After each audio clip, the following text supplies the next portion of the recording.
I'd like to just share with you some things that I've learned over the years that could be helpful to you in your photography journey.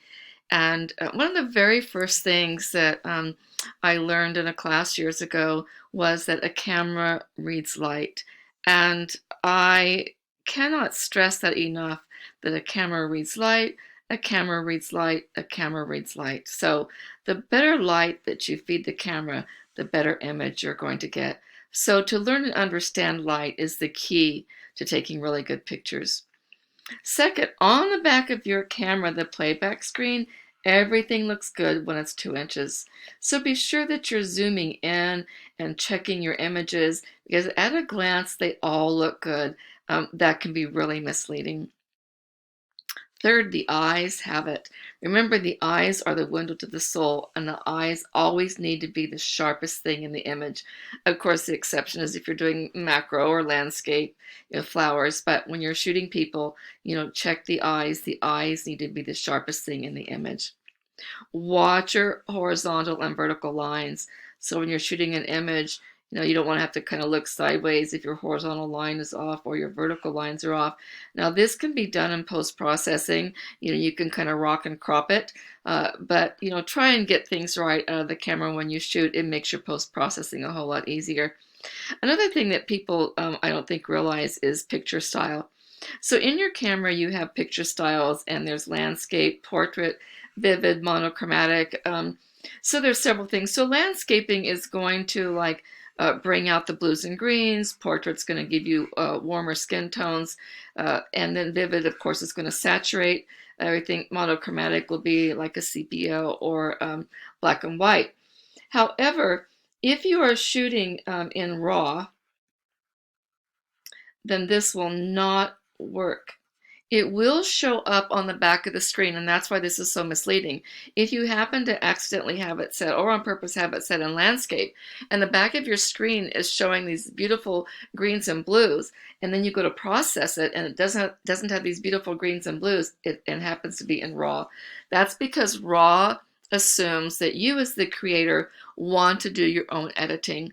So if you're going to use any one of these presets or these picture styles, be sure that you have your camera set to JPEG or JPEG plus RAW.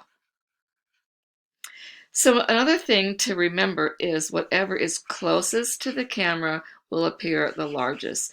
So if you're shooting somebody and they happen to have they're sitting down, their foot stuck out, their foot may look the largest, or someone's got their knee bent and they're sitting, and you've got this, see this big old knee here, or an arm sticking out with an elbow. Or it even works in landscape, maybe the flowers bigger than the mountains. So just remember your camera angles, especially if you're shooting people, that you want to watch your camera angles. You want to look to the eye, stand up and make sure your angles are right, because whatever is closest to the camera is going to appear to be the largest. This is something that I say not just in photography, but probably in life too. Just because you can doesn't mean you should. So our cameras are really sophisticated these days. Like they have these high ISOs and they have slow shutter speeds. And so they can do all these special effects. But just because they can doesn't mean that you should do that, because you're not going to get a really great image. You're going to get an image that looks like it needs to have some work done to it. So pay attention to some really great basic rules and just have a really good quality image. Like I say, not just because you can doesn't mean that you should. Don't believe everything you see. Most images are made in post-processing with filters, exposure correction, color correction, etc. So you're going to want to have a really good software for post-processing, and I recommend Lightroom. So when you take your images into Lightroom, you're going to be able to color correct, maybe add some black, add some punch, add some presets. And if you've used your iPhone any and seen some of the filters, well, it's the same kind of idea when you're using your camera. So there's all kinds of filters and corrections where you can boost the highlights, the lowlights, the shadows, things like that. So I recommend that Lightroom is a really great program to use. And I would recommend that you would start learning some of the basics on that. Know your camera, know your camera's menus, where to find things and what they do. Learn that. really important to know your camera, where to find things, and what those things do. So let's look at how to shoot manually and how your camera works, the premise of what your camera works. This is called the exposure triangle. So in the exposure triangle is your aperture and f-stop, your shutter speed, which is also sometimes labeled TV for time variance, and your ISO, which is also known as your film speed. Kind of included in that is your white balance and then metering. But first we're going to look at the exposure triangle. The aperture is the opening in which light passes through into your camera, just like the pupil of your eye. So this aperture is probably the most important thing on your camera, is the opening in which light passes through to expose your image. The f-stop is the number which indicates how much light is passing through, where you could have an f8, which would be little light passing through, or you could have an f1.4, which is a lot of light passing through. So the f-stop is the amount of light that is controlled into passing through your aperture opening. Next, you have your shutter speed, and of course your shutter speed is another really important part of the triangle, and your shutter speed will control the amount of light that is coming through, but it also controls motion. So if you have a very slow shutter speed, and so it's raising the curtain that is in front of the camera's eye, and it leaves the curtain open for a long time. That's a long shutter speed. A lot of light is passing through, and then that curtain goes down and stops the light from coming through. So then you have a lot of light exposing that, or in that case too, you could have a motion. So if someone's running past you, when that is open for a long time, they're going to be a big blur. However, if you have a fast shutter speed and that curtain goes up from the eye and comes down very quickly, it freezes motion. So it lets in less light because it's not staying open very long. So it's one way to reduce the light, but it also freezes action.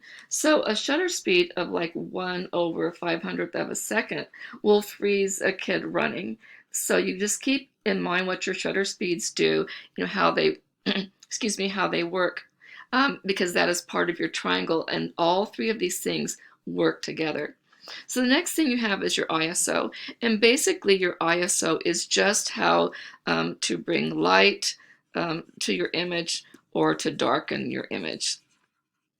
If you use your ISO, say your standard or the best place you can start is 100, and then your ISO according to your camera will go up, way up there. So this, if it goes way up here, is going to have tons and tons of grain, and this image is going to lose a lot of detail because of the grain. So this is one of these things that just because you can, you don't want to do it. So somewhere in between here, you're going to find places for how your camera can function. So the lower the ISO, the finer the image will be and the less grain. The higher your ISO, there'll be more grain. And the grain is going to show up in the dark areas. So remember, your ISO lightens and darkens. So if we look at the triangle, there's aperture, f-stop, shutter speed, and film speed. So all these three things are going to be working together. Although white balance is not really a part of your exposure triangle, it plays an important role when you take a picture. So white balance is the adjustment of color to make it appear more natural, where maybe you've taken a picture and things look a little blue or things look a little too red. So that has to do with your white balance, because everything else in the image is correct and looks good, except it looks a little off. So like on a cold day, things will look blue, and you might set your white balance. If you set it for cloudy, then it knows that it's a cold, cloudy day, and it's going to add some warm tones to that. Or if you're inside and there's fluorescent lighting, our eye doesn't see that that's really has a green cast to it. So if you chose fluorescent lighting in your white balance, it would bring some red in there to offset that green. Today, cameras are really sophisticated, like I said earlier, and I set mine on auto white balance because mine does a really good job. In the exception I don't do that is when I use a flash. I do set it on flash at that time, uh, because otherwise the image doesn't look correct. But also your white balance. So if you're taking pictures and it doesn't look quite right, you can fix that in post-processing, but also you can go into your white balance and make those adjustments in white balance. So one way that your camera helps you is metering. So we always talk about metering if you hear anything about metering in the middle. So the middle, let's say the middle is 0, and our goal is to be right here. So to the right, there are numbers, and these aren't the numbers, but we're just going to use these numbers for the sake of understanding. So these are negative and these are positive. So positive, they're going to have more light, and the negatives are going to be on the darker side.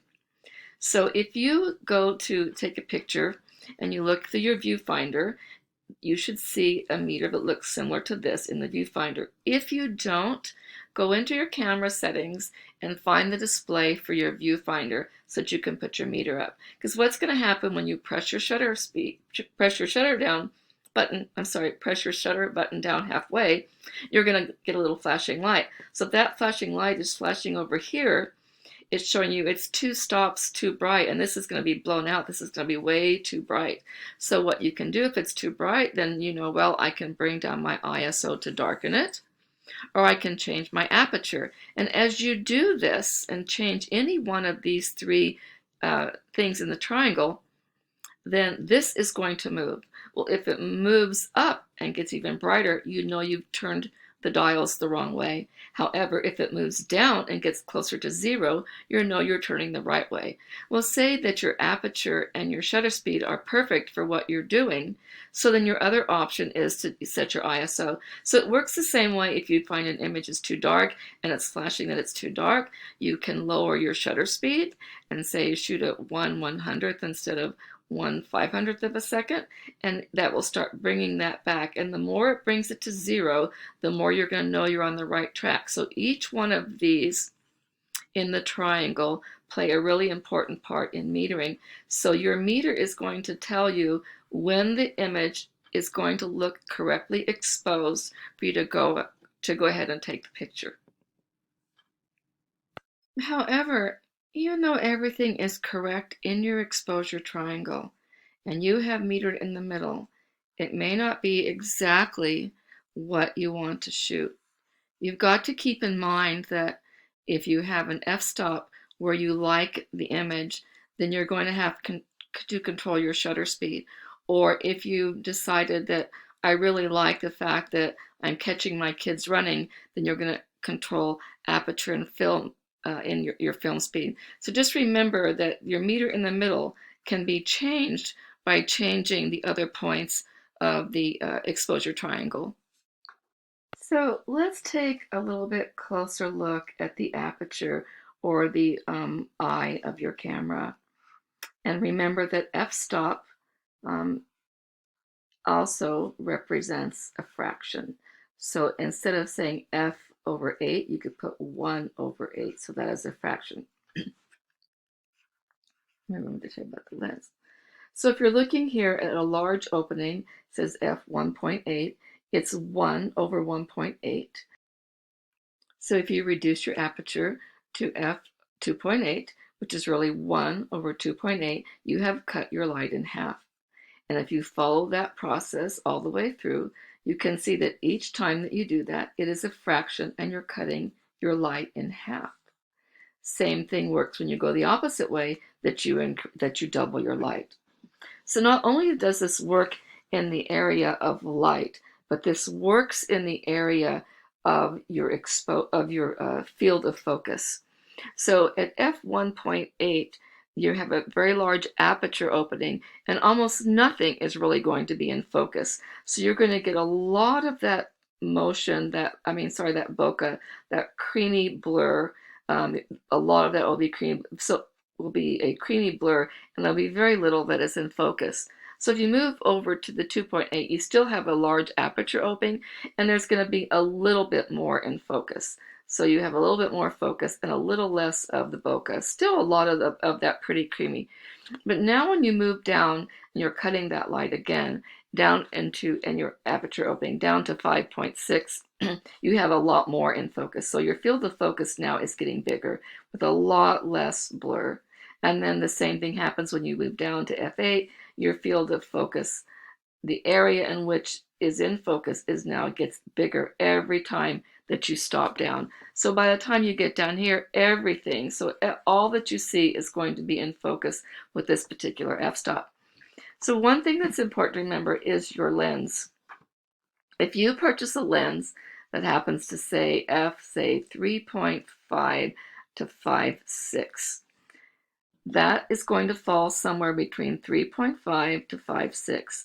So the widest opening that you can do to open that lens is going to be right here. So you are not going to get that pretty bokeh that you're looking for because your lens will not open up enough. Now it'll shut down all the way, but it will not open up. So watch the numbers on your lens. So if you bought a lens that's at f, 2.8, then your lens is going to start here and you're going to get that creamy look all the way through the other apertures that you want. So lens choice and what it says on the lens is really important to how well this aperture works and what you are seeing through the aperture and what those effects that you want out of your camera.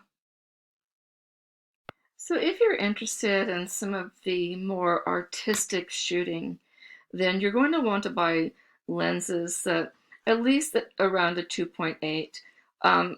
I very seldom shoot any lower than that.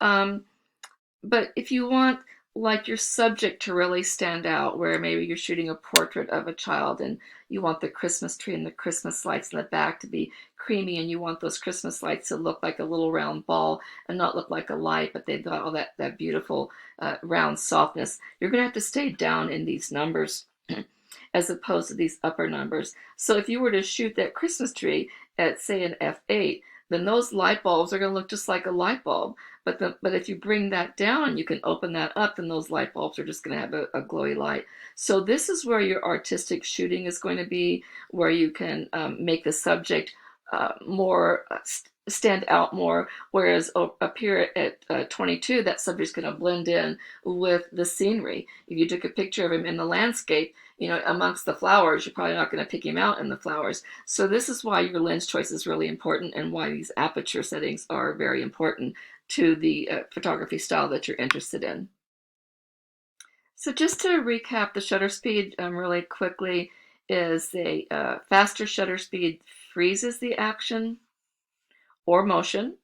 So like if you were wanting to take a picture of a waterfall, or droplets of water, a faster shutter speed is going to freeze that droplet of water, whereas a slower shutter speed is going to make it all blend together, and you're not going to see the individual droplet.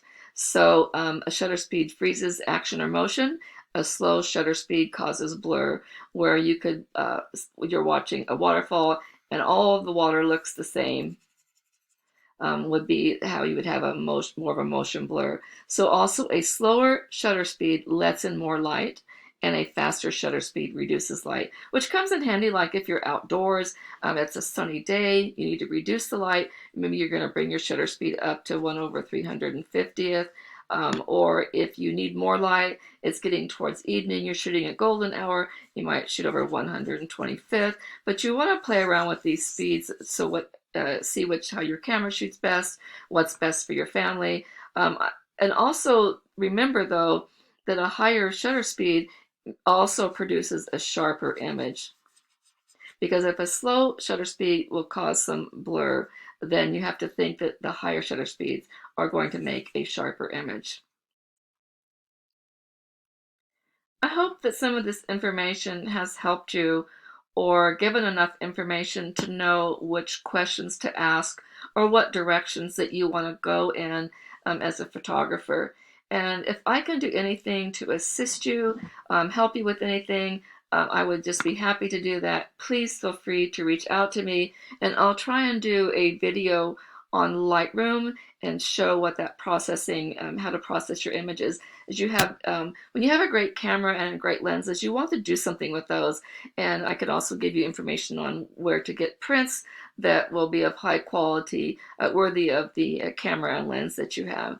But anyway, thank you for listening. And again, reach out to me if you have any questions.